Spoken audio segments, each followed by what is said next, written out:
are able to go to sleep more easily at night when we are aware of what it is we have done and that we have some measure of controlling what the outcome will be. I get it, because I've been that way myself. I still have inclinations. I ain't gonna lie to you. Some things it works better for me if I just know how it's gonna play out. And I know how it's going to play out if I'm involved. But that doesn't work when it comes to God. But the consolation, the comfort, that's what I mean.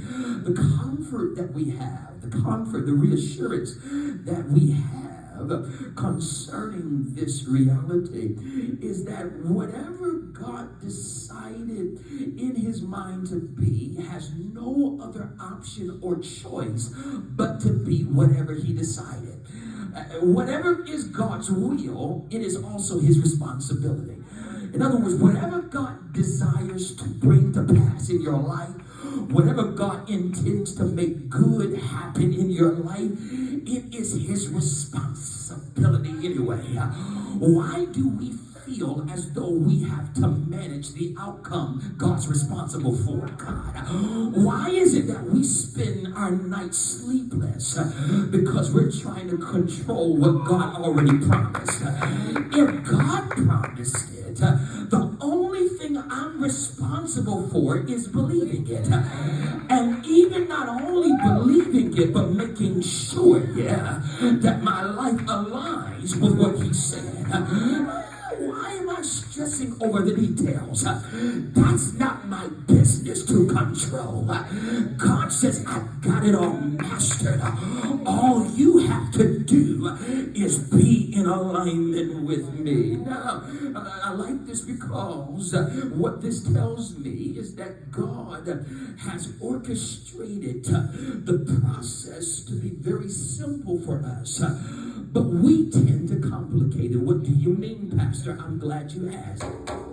If God, hallelujah, thank you, Lord, is really in control, then what happens is I must recognize that he's really dismantled the need for stress or to stress because he's in control. If he wasn't in control, then there would be a need to stress over how things are going to play out. But if God is responsible, then there's no need to stress. And the reason why I know there's no need to stress is because he's already provided an escape.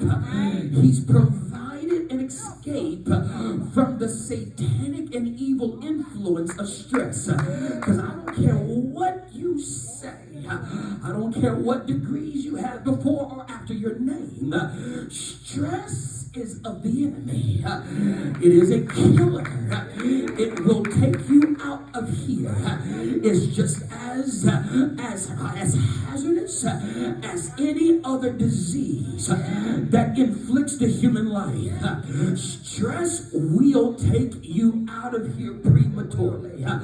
But God has provided an escape. And the way God orchestrated this escape from stress as it pertains to dealing with mankind was, here it is, take note of it, don't miss it. The way God did it was to invite man into a covenant with him. Jesus, I'm going here, I'm going there, stay with me. The way God gives us an escape from stress, or even how he gave mankind, as we see it in the scriptures, an escape from stressing over what was never meant to be theirs to control, was by bringing them into covenant with him. What does this mean? It means that a covenant, ladies and gentlemen, when you look at it, is a binding agreement.